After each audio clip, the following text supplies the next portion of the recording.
हम लोग पढ़े थे कि नागरिकता आपको 5 तरीके से मिल सकता है। जन्म के आधार पर मिल सकता है, आपके मम्मी पापा अगर भारत में से आप वंश के आधार पर मिल सकता है, पंजीकरण, देशीकरण और अर्जित भूमि, इन सब जगह से मिल सकता है। और उसके बाद हम लोग पासपोर्ट और वीजा के बारे में पढ़े थे। आज पढ़ेंगे कि वीजा 3 तरीके का होता है। सबसे पहला नो वीजा, फिर होता है वीजा ऑन अराइवल और फिर होता है वीजा।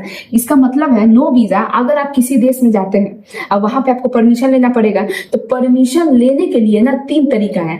एक, वो देश बोलता है ना तुम मेरा बहुत अच्छा दोस्त हो, ऐसे ही आ जाओ, कोई दिक्कत नहीं है। दूसरा बोलता है ना तुम आ जाओ, मेरे दुआरी पे आकर के बोल देना कि हम आ गए हैं, तो हम गेट खोल देंगे। तो ये हो गया वीजा ऑन अराइवल।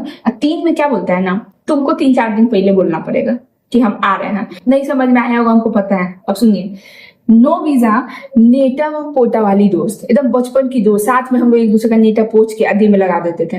तो वो दोस्त ना नो वीजा में आई, वो मेरे घर में आने से पहले मेरे से परमिशन नहीं लेगी, आई है एक मुक्का मार करके बोली गई कमीनियम आ गए।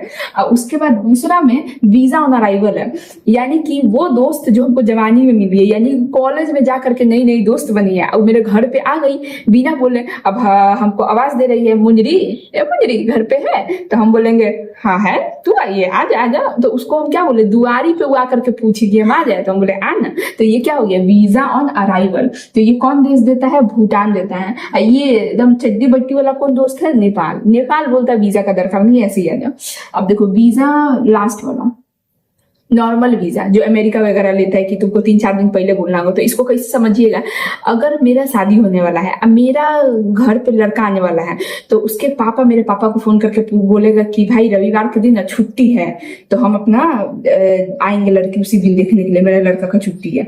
तो बोलेंगे कि ठीक है आ जाओ। तो वो पहले क्या बोले कि भाई हम 2-3 दिन में आने वाले हैं, आए। तो मेरे पापा बोले हाँ आ जाओ। तो ये क्या हो गया, ये वीजा हो गया, नॉर्मल वीजा। ज्यादातर जगह पे यही लगता है। तो समझ में आएगा ये नॉर्मल। देखिए पढ़ते हैं कि एनआरआई या ओसीआई या ओपीआईओ में क्या अंतर है। एनआरआई का मतलब होता है नॉन रेसिडेंस ऑफ इंडिया, वो भारत में रह नहीं रहा है, लेकिन वो भारत से 6 महीना बाहर चला गया है, नागरिक वो अभी भी है भारत का। तो ये इंसान को हम लोग एनआरआई बोलेंगे। इसको वोट देने का अधिकार है, इसको जो फैसिलिटी सबको मिलता है वही फैसिलिटी इसको भी मिलेगा। लेकिन ओसीआई में क्या होता है ना, ये भारत का नागरिक पहले हुआ करता था, अब नहीं है। अब ये बाहर का नागरिकता ले लिया है, जैसे सुंदर पिचाई, लेकिन वो तो पैसा वाले हैं, तो इसमें फेमस इंसान को रखा जाता है, हर किसी को नहीं। तो यहाँ पे जब फेमस इंसान है सुंदर पिचाई, तो उनको ओसीआई दिया गया है कि आपको वीजा लेने में जितना बाकी सबको झंझट होता है ना, उतना आपको झंझट नहीं होगा। आराम से आइए, घूमिए फिरिए, नाचिए गाइए, चल जाइए।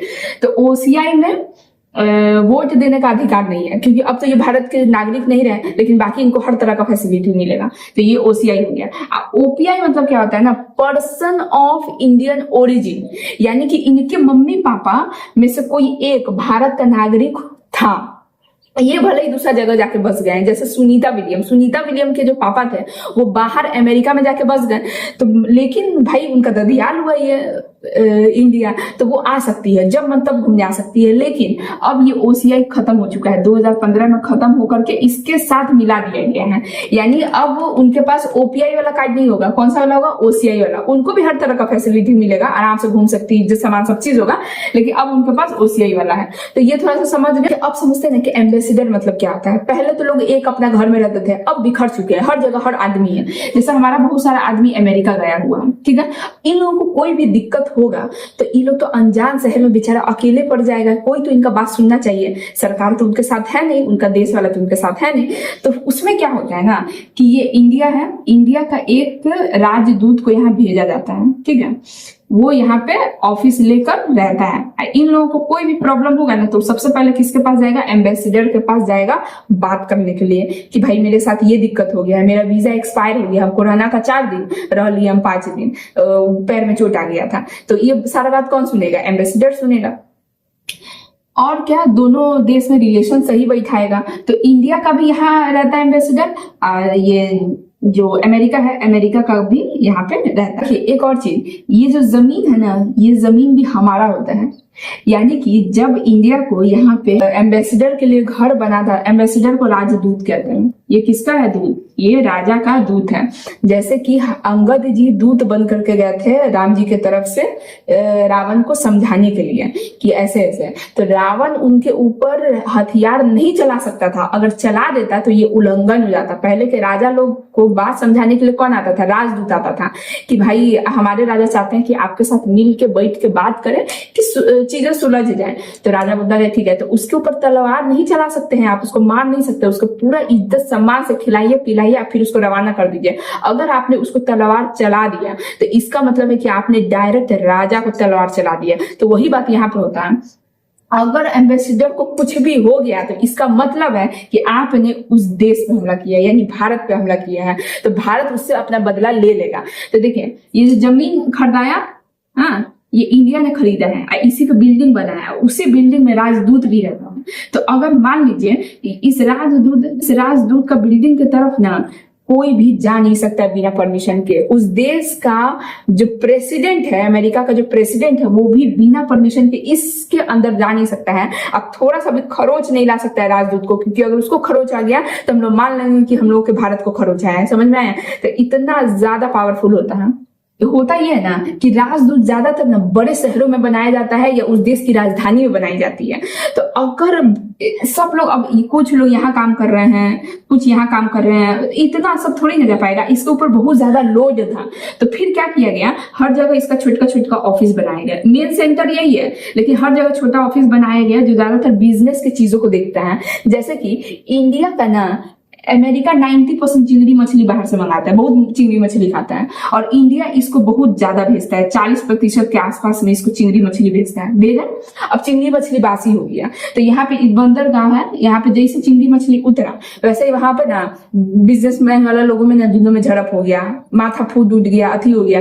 तो ये बेचारा का कौन है देखने सुनने वाला? तो काउंसलर के रहेगा वहां पे, वही उसको देखेगा, बोलेगा क्या हुआ भैया, तो चिंगड़ी मछली लाते बासी हो गया तो मेरा माथा फोड़ दिया। तो काउंसलर उसको अपने जगह पर रहने के लिए देगा, उसका देखभाल करेगा, ये सारा चीज वो कर सकता है। इस तरह से एम्बेसडर का काम होता है। और काउंसलर मतलब समझ गया, छोटा छोटा ऑफिस। एम्बेसडर और हाई कमीशन, इन दोनों में अंतर क्या होता है? कुछ अंतर नहीं होता है। ये खाली जो गुलाम देश था ना उसको हाई कमीशन बोला जाता है। जैसे इंडिया गुलाम था तो इंग्लैंड की महारानी क्या बोली जब सारा देश आजाद हो गया, उसको बर्दाश्त नहीं हो रहा था कि कैसे सब आजाद हो गया, ऐसा हम क्या करें कि हम ना अभी भी ना मतलब इन लोग का सर पे सवार रहे हैं। कॉमनवेल्थ कंट्री जोड़ते हैं आपस में, मतलब जो जो कंट्री गुलाम था वो आपस में जोड़ करके उसको बोलेंगे कॉमनवेल्थ। इस सबका खेल भी होता है कूद फान। तो इसमें वो सारे देश आएंगे जो अंग्रेज का कभी गुलाम हुआ करते थे। तो उसमें भारत भी था, उसमें अमेरिका भी था, लेकिन अमेरिका बोला हम नहीं आएंगे, हम अपने पावरफुल है, अब हमको नहीं टैग लगाना है थी गुलामी वाला। तो अमेरिका इसमें नहीं आता है, पर इंडिया आता है। लेकिन कुछ देश ऐसे भी हैं जो गुलाम कभी नहीं था लेकिन फिर भी कॉमनवेल्थ के साथ जुड़ गया। वो कौन है? जाम्बिया, रोडेशिया, ये लोग कभी गुलाम नहीं बना लेकिन जुड़ चुका है। तो जुड़ने का कुछ फायदा होगा तभी ना जुड़ा है। तो उसका फायदा सुनिए क्या है। कॉमनवेल्थ कंट्री ना एक एग्जाम लेती है उन देशों के बीच में जो इसका क्या बोलते हैं भाग है, मेंबर है, जो इसका मेंबर है वो लोग के बीच में ना एग्जाम लेती है बच्चों के बीच में। अगर वो बच्चा ना बहुत अच्छा है पढ़ने में, एग्जाम पास कर लिया, तो उसका रहने पीने खाने का सारा चीज का खर्चा अंग्रेजी सरकार उठाएगी। बच्चा जाएगा इंग्लैंड पढ़ने के लिए। तो इसके ही चक्कर में बहुत सारे लोग जुड़े हुए थे। लेकिन अमेरिका को इसका क्या जरूरत है? अमेरिका के पास खुद इतना गजब गजब का यूनिवर्सिटी है, वो कहा जाएगा उससे जुड़ने के लिए। Ambassador, high commission. तो हाई कमीशन समझ जाइएगा उन देशों को, जैसे ये इंडिया हो गया, इंडिया अमेरिका, अमेरिका का राजदूत जब इसमें आएगा ना तो हम लोग इसको एम्बेसडर ही बोलेंगे। लेकिन जब इंडिया का इधर जाएगा ना तो इसको हाई कमीशन बोला जाएगा। यानी कि अमेरिका का जहां जहां राजदूत बैठा होगा वो सब क्या है? हाई कमीशन है। क्योंकि इंडिया क्या था? गुलाम था। अमेरिका तो नहीं कॉमनवेल्थ का मेंबर है, तो वो अपना राजदूत जहां भी खोल कर रखा है ना, पाकिस्तान हो गया, इंडिया हो गया, बांग्लादेश हो गया, तो हर जगह उसको क्या बोला जाएगा? एम्बेसडर बोला जाएगा। समझ में आया? तो कॉमनवेल्थ कंट्री में पहले 53 था, अब नहीं है, अब 56 है। तो बोलिए ये 56 वाला अपना जहां जहां दूतावास खोला हो क्या बोला जाता होगा? High commission. सिटीजनशिप समझिए खत्म ही हो गया है। अब CA NRC ये सब बचा हुआ था, ये कल पढ़ा देंगे।